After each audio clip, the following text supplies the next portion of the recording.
Hey, welcome back to another thrilling episode of Back to the Podcast with Justin Neal and Chris Lawler. And our mission is to create an entertaining, cinema-centric discussion about the past, present, and future of all things revolving around entertainment. Please don't forget to follow, like, and subscribe on wherever you consume your content. And thank you for listening and watching. And of course, on today's show, we are going to have some fun. We're going to discuss the noble art of the double feature and its impact on our lives. Before we dive into that, though, of course, I want to know what you've been watching. Justin, what did you get into this week? What did you see? What can we all expect to go and check out next week? It's a variety. I've got a variety a week, which is fantastic. So I had a big week too, so I can't wait to hear it. So the first one I did is go back, and I had never seen Boys in the Hood, which I mentioned. Okay, you did watch it.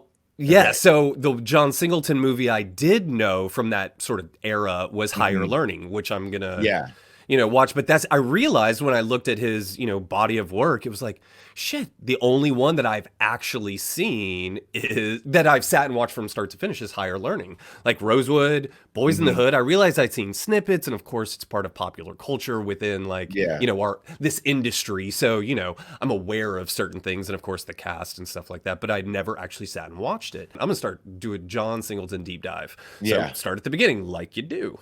So I went back to Boys in the Hood, and it was so good. And I made some notes. One is, so Ice Cube is just so natural at being Ice Cube, because that was his breakout role, and he's just super cool on camera. It's like him in Friday almost. Like, he's just super natural and comfortable on camera. But anyway, I just thought it was really, really good. And I know at that time in 1991, John Singleton, who wrote and directed it, he was nominated for writer and director for that, and he was only 24 years old.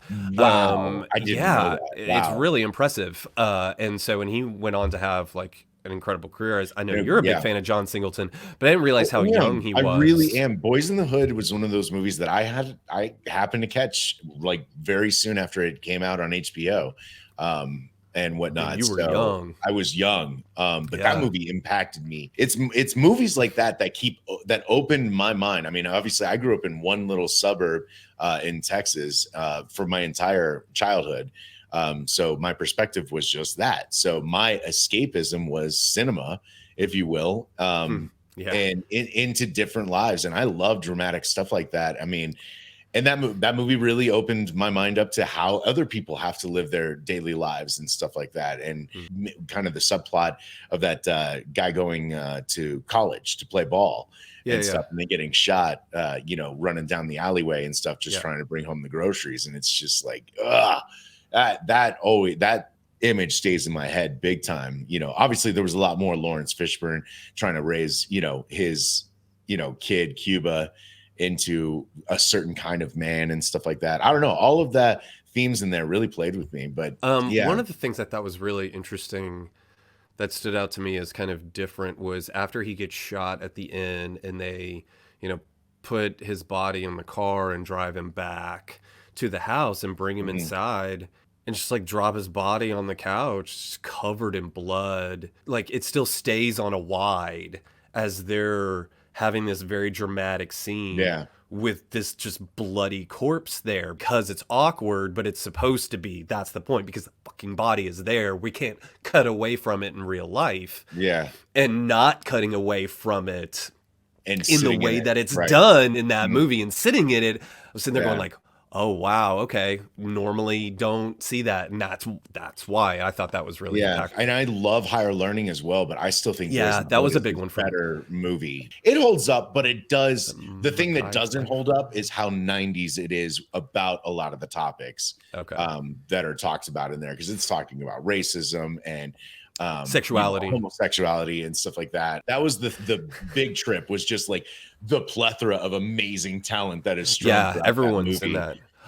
Speaking of double features, doing a PCU Higher Learning 90s double feature. I don't know if that's a good cross, but I'm with you. Like, a good comedy mixed with something that dramatic would be fun. Dude, it's really dramatic. Higher Learning was a good one, man. So did you watch another John Singleton? Okay, so no. Well, I was going actually to pair it with Don't Be a Menace to South Central while drinking your juice in the hood. That was going to be my pairing. Yeah. And I'm still going to do it, but I actually wanted to watch Menace to Society first.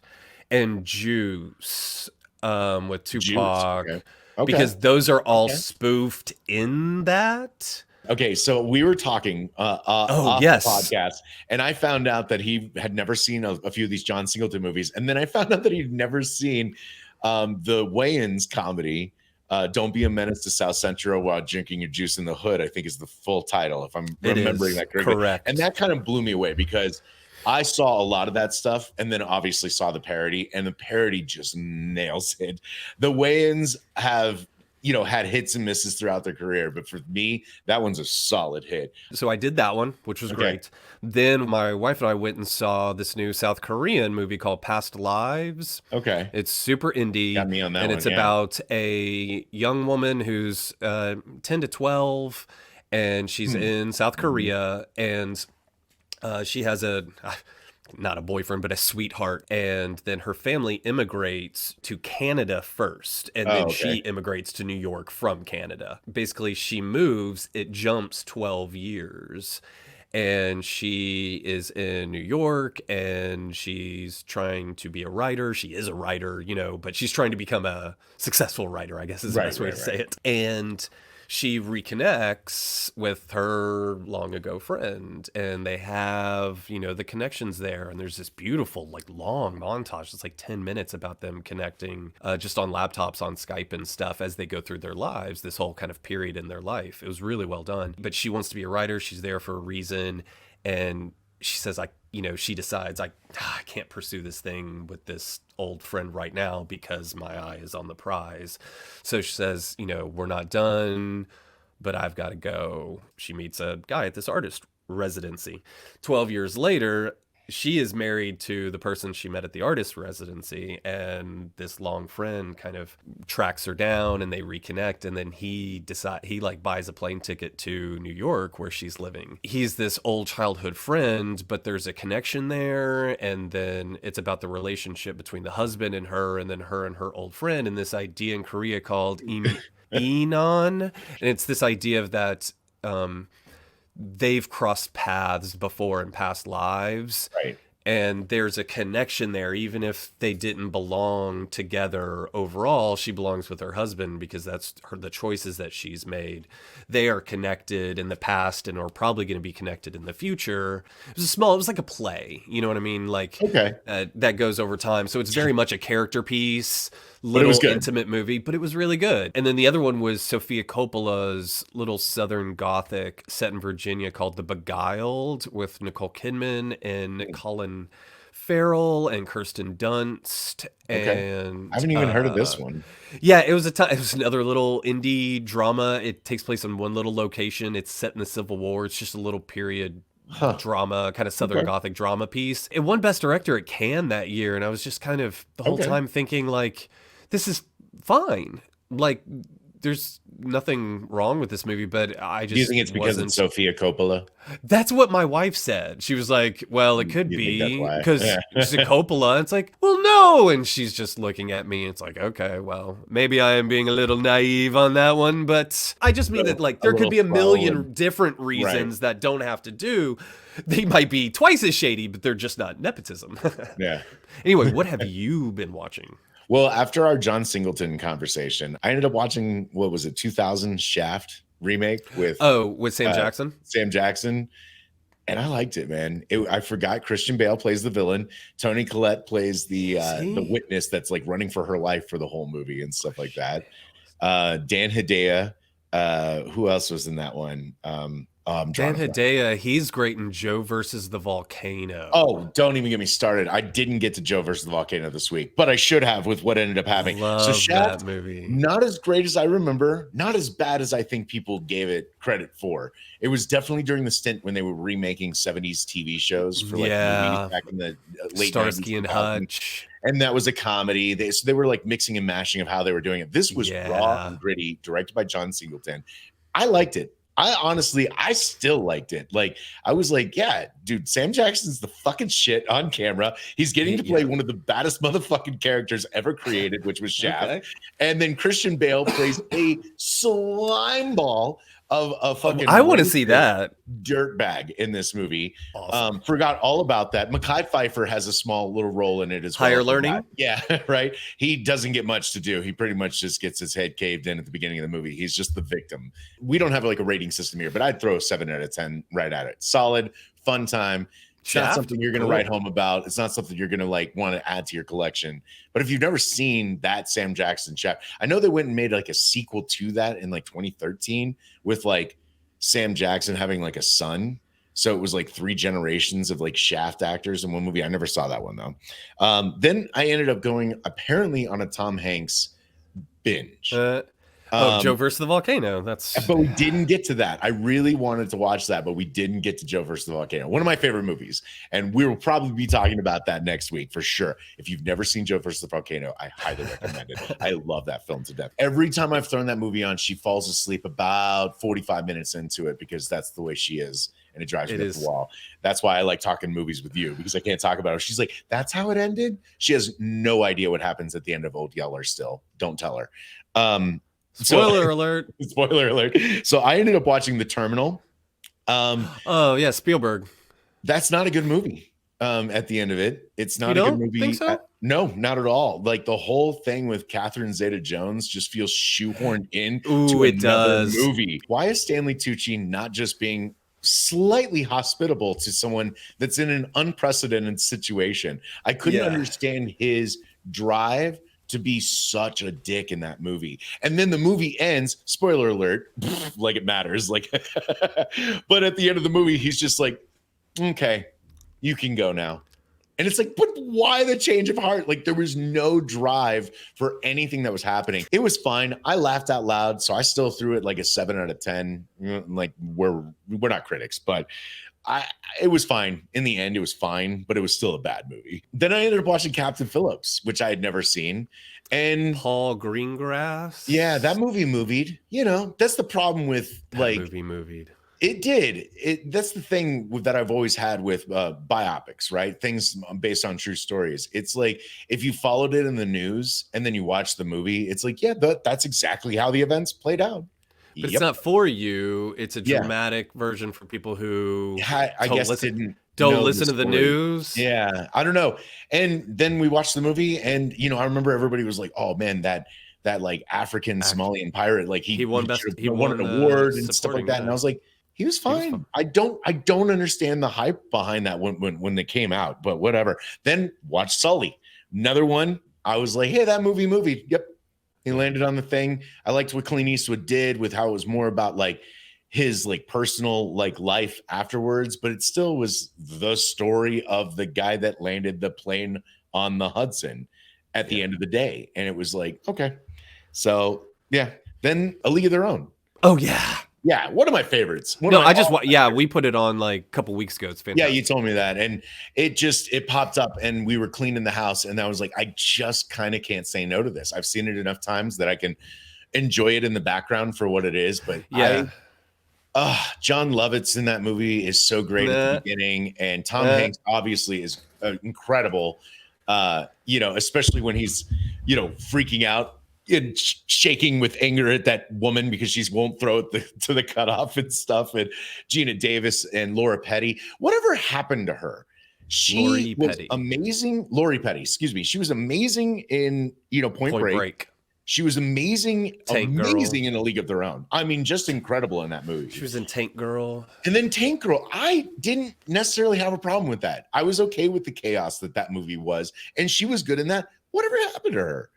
Well, maybe it's by choice. Maybe didn't wanna, man, it's a hard lifestyle, and it probably is. You got to want to be there. No one stays there if they're like, we miss you, and I would love to see you do something. Yeah, Lori Petty, you're great. Soon. We would love to talk to you. Yeah, or talk to you. I would love to talk to you about Lori Petty. If you're out there, if someone knows Lori Petty, that would be great. Yeah, please pass this along. Share this with her. But yeah, watching League of Their Own again, I just was blown away with the cast and the acting. Yeah, she crushes it. And she's great in that. She can run a bass, yo. She knows how to run a bass. And then, because of a random conversation, we watched the comedy They Came Together. Have you ever seen They Came Together, Justin? No. When did that come out? I don't remember what year it came out, but this is a David Wayne Michael Showalter comedy. I know those cats. Yeah, with Paul Rudd and I know those cats. Yeah. why am I drawing Amy Poehler and Bill Hader and Elizabeth Banks probably too. No, Elizabeth's not in this one. Instead, I would like to think that that's why they replaced or cast Kobe Smulders. Do you know Kobe Smulders? I do. Yeah, so she's in this one. It's hilarious. It's a parody of When Harry Met Sally. Which I love, actually. It's a great movie. So we started watching When Harry Met Sally. I only watched like the first like 20 minutes of it. We were kind of going to bed. And I was like, we should really watch They Came Together because that movie is crazy wild with comedy. If you will, this would be a great double feature.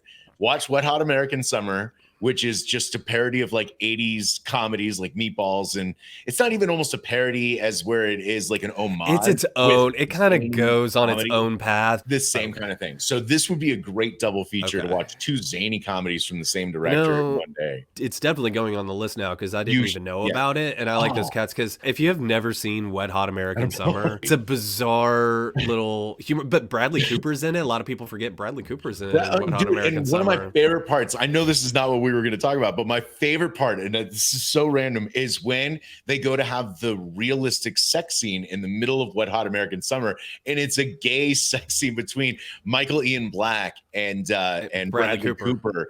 And I will never forget the first time I'm watching that because it's such a weird comedy, and then all of a sudden it gets really serious for a second. Yeah. And I'm like, it's like romantic. It's romantic. On? They take it very seriously. They did, and they treated it really well and respectful. It's so great though. Oh man, Wet Hot American Summer. I caught that on like HBO or something randomly one day. I was cruising by, I saw Janine Garofalo's face pop up. I was like, oh, what the hell is this? I love Janine Garofalo. And then before I knew it, I was just hooked in. But yeah, this one has Jack McBrayer, Kenan Thompson, Ken Marino. Like I said, Amy Poehler, Paul Rudd, Bill Hader. Yeah, it's just the crew, their whole, all their peeps. Yeah, Jason Mantzoukas, Christopher Maloney, Randall Park has a small thing in there. So a lot of great comedy. I'm not even going to list off the rest of them because there's some great surprises in that one. So they came together. See, this is where it's like we need to have the dry erase boards right here with a list of shame. You were like, well, I'm starting my little legal pad here. Yeah, right. Together. So there we go. That'll lead us right in. So a great double feature would be Wet Hot American Summer watching with They Came Together because like just two oddball comedies back to back could be fun. Let's head on into it, man. We were discussing last week good double features and we talk about them on today's show. So we compiled a list of things that, we think would be fun to watch back to back and stuff. And obviously you and your wife compiled a list. Yeah, you got quite a list going. Yeah. I chimed in a few, but I was watching you guys go. You were on a roll. But you have some really good ones as well. And of course, anybody out there, we would love to know what are a great double feature that you've come up with that you think plays really well back to back, whether that's like because it's directed by the same person or it's got the same actor in both things or the vibe of them are the same or they're so polar opposite that they work together. Yeah, that's the thing about a double feature, what makes it an art. Because there are no rules, but you still have to define your own rules. You know what I mean? Like it has to still work. And sometimes like you're out, like if you're out and you're standing at the theater and you're with someone and you're like, we can pick, hey, we can watch two movies. Yeah. But this is what we have to choose from. Well, which one do we watch first and which one do we watch second? The idea though is that you want to do the drama first and then the comedy because you want to walk away uplifted, happy. Not depressed maybe more as fuck. Uplifted. Yeah, I remember Grindhouse when Robert Rodriguez and Quentin Tarantino put out Grindhouse because Quentin Tarantino is the bigger name. He got top billing, but in terms of presentation, I think their exhibition was flawed because Planet Terror played first and then Death Proof came after that. The problem with that is that Planet Terror was pretty much action from start to finish. Yeah. And then we slow all the way down. Definitely a slow and one. It slowly builds to what is, I think, an awesome car sequence that Quentin directed at the end with Zoe Bell. Zoe the cat. She's the stunt woman that was Uma Thurman's stunt woman. She's the one on top of the car in Death Proof. But anyway, that's brilliant. So what they should have done was put Death Proof first, start out slow, go all the way up to Build this up, awesome and then car just thing, action, action, then action. Planet Terror, which just keeps the momentum going to the end. That's how you do the presentation. Okay. You want to do drama before comedy, okay? And then sometimes the rest is, yeah, do you pair like-minded things with each other? Like you were just talking about 2 David Wayne movies back to back, or do you I want to know. pair And for me, for opposites? me, for me, the reason double features even came to existence in my life was because of how one movie made me feel that immediately inspired, oh, I should watch this next. And Okay. I thought I was honestly just being the most creative 8-year-old. For me, sometimes just a sequence reminds me of another movie. So then it's like, watch that second. Or like, oh, let's just back it up with this actor. Or of course, a director does so well with this, and then you're thinking of their other things. So those are like the three mainstays for me. But What are some of the ones that you came up with earlier? You were throwing some ideas I out. couldn't help the first thing that came to mind was watching Predator with Alien. I just couldn't help myself. They have a lot of similarities and a lot of differences, and obviously everyone has always wanted those worlds to cross over, and the And then they AVP did. stuff. Some people like that. I know. I never really got into that stuff, but that's fun. I mean, because once again, they're a mining crew in outer space for Alien, and then all of a sudden they get this distress call, and they're thrust into this world of horror. Same thing in Predator, right? But then the Predator alien starts tracking them down. So it's then this new kind of like horror action movie, like halfway through it. So I love Predator and Alien back to back. What do you think about that combo? Yeah, I would totally do that. In that one, I would do Alien first and then Predator. You That's how would? I would do Okay. those two. Another good one instead of Alien is you do Die Hard, Predator. You think so? I did have Die Hard next, but not with Predator. Well, same director. If you do a John McTiernan double Ah, yeah, feature, I yeah, would yeah, do yeah. Die Hard and Predator. That would be Okay. a good one. Kind of like another director, and not only director, but like producer, director, actor is the Top Gun Days of Thunder double feature, Ooh, yeah, which is when you good. mentioned that one, that was a good one. I have fond memories of Days of Thunder, shot very distinctly, right? But then when you pair it next to Top Gun, you see a lot of similarities in the way that it's being shot. Same people. Yep. That's a hard one, right? Because they're both like amped up, and they both almost have the same kind of dramatic beat, right? Structure. Yeah. And that's one of those that they're twins. I would call that a twin. That's a twin double Yeah. feature. You could go either way on that. Actually, you know what? We should just put it to a vote.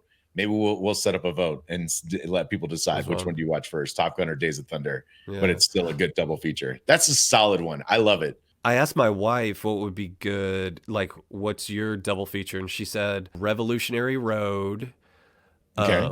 and Meet Joe Black.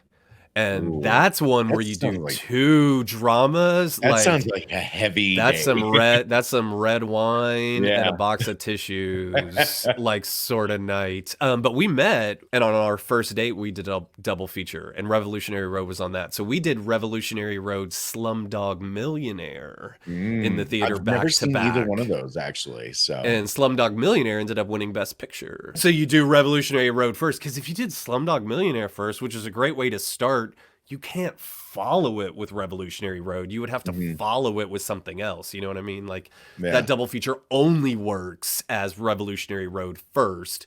Do your drama and then crank up the music a little bit and leave feeling better. that sounds like a heavy day, right? It's a heavy one, yeah. There was one day where I just was like, I want the most insane action that I can handle. And I ended up putting on The Raid, followed by the not the old Judge Dredd, but the Carl Urban Dredd.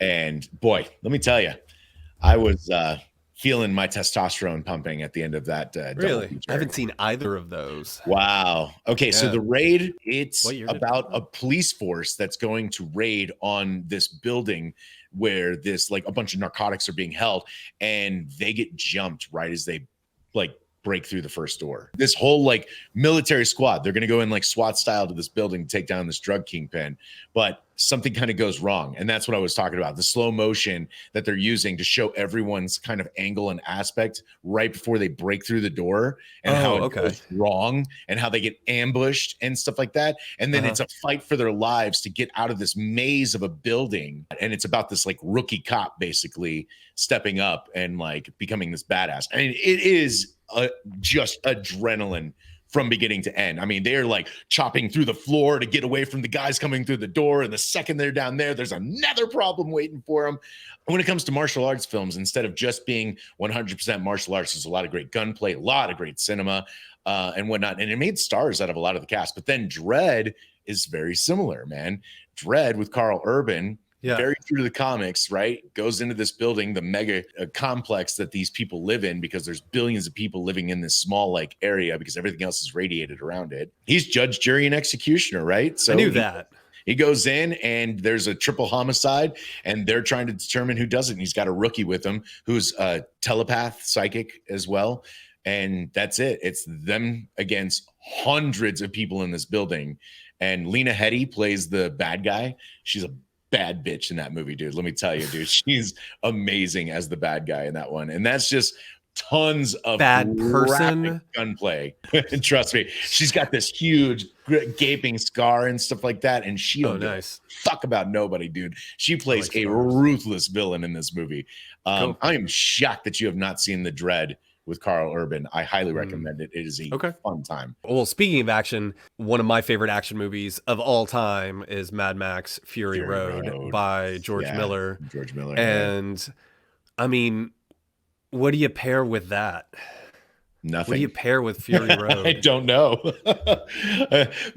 For me, when I get to the end of that movie, I just start it over again because it's so much fun to watch. So it's so good. Fury Road with Fury Road.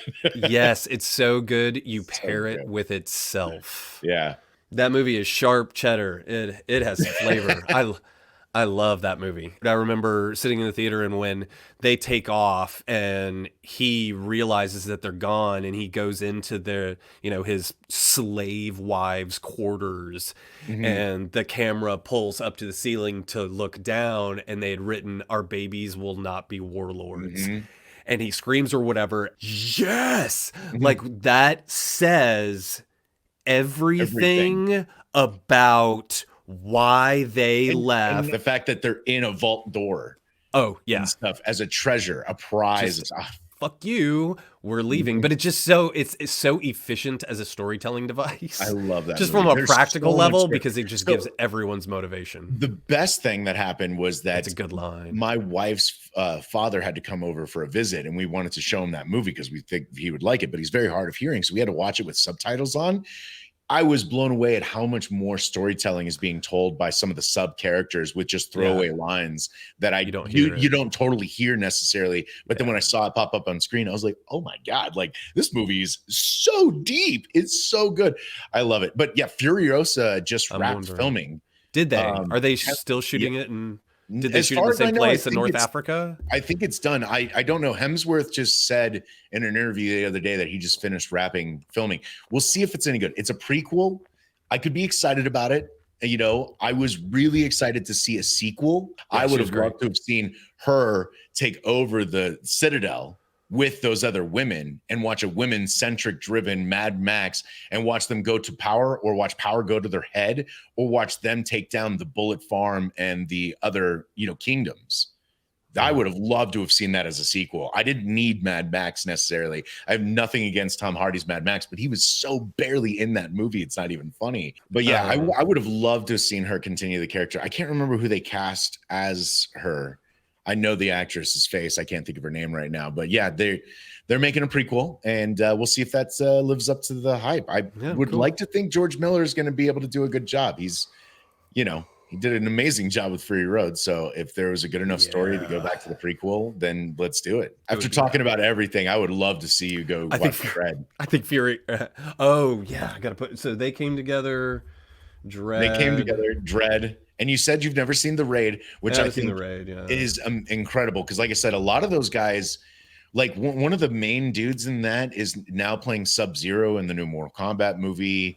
They were in Star Wars Episode 7. A few of those guys were. So they just got work. They got work from it, which is good. Recognition. This was a big movie when it hit. And then there's The Raid 2. Now, I've never seen The Raid 2, but people really think that's good. So another good one is Shaun of the Dead Hot Fuzz. Absolutely. That is one of my favorite double features for comedy. The World's End didn't really resonate with me. That would make obviously a great trilogy, but The World's End didn't work. I wanted to like it so much more than I did. Yeah, And I can me kind too. of hang with it until the blue guys show up, and then I just sort of check out. Yeah. And I've tried more than once, you know what I mean? Because I want to like it, Yeah. because I I've watched love it Shaun of the twice all the Dead. way through, thinking Me I'm going to too. like it again, this I time, didn't. because Hot Fuzz, I technically didn't like the first time I saw it. It took me a second viewing to I get really you. appreciate it. Sure, I understand. Yeah. But yeah, no, that's a but great double feature. Great different genres, but still same director, same cast. So you feel like you're kind of on the same, it's the pedigree. Thing. Yeah, I like Yeah, that it's one the same a pedigree. lot. That's But a good one. Hot Fuzz is the wife's like favorite movie of all time, I think. It's up there for me. Speaking of comedy, so This Is the End, Seth Rogen and Evan Goldberg's This Is the End is one of my favorite comedies of like really the 2010s. You and I had different experiences watching that movie then. Hysterical. I wonder what really with that. Yeah. I think I've only seen it once. Maybe it needs a review, oh but my God, I did that not like that movie. I did not laugh that This hard. Is the End. And I love all those guys like independently. Like I think they're all very funny and stuff like that. Try it again. Evan Goldberg and Seth Rogen were putting it together themselves. Yeah. So I really studied it as a, like a project, sort of like how were they able to put this together? Dude, you got to go back and watch that movie. All right, maybe I need to go and see if I can find that one. But that one did not resonate with me, and I thought it was going to be hilarious. I went into that very excited to see all those guys come together to make a comedy. Good. Okay, so I just had a good one. So okay, tell us. Yeah. I'm thinking you start with, I know you haven't seen it, but you start with The Social Network, and then you do This Is the End. Why those two together? Because they're around the same time. One is dramatic but funny, and the other is funny but dramatic. Okay. You want the good heavy-hitting movie or whatever. It's very slick. It's very sophisticated. It's a very sophisticated movie. And then you follow it with on the surface it's unsophisticated, but it's not. Like I wish I had made that movie or like been a part of it. An episode where you break it down for the rest of us and why this is the end. That movie's so good. Oh my God. It's so good. What are we going to do next week? I think that about wraps it up for today, man. Yeah. What do you want to talk about next week? The movies and stuff. I love that you've got a couple of things to go and watch and stuff. And I've obviously got a few more things to go and watch this week. So, you out there, let us know your favorite, double features, what you think pairs well together. And maybe we'll do a whole follow-up episode of like fans' requests of double features or something. Go ahead, throw those in the comments below. Thanks for tuning in to today's show. If you enjoyed what you heard, tune in every week for more. Be sure to hit that subscribe button. Don't forget to get involved. Join the conversation in our Back to the Podcast Facebook group. All of our links will be down below, and join us for more fun each week as Justin and I continue to have fun and discuss everything about movies we love.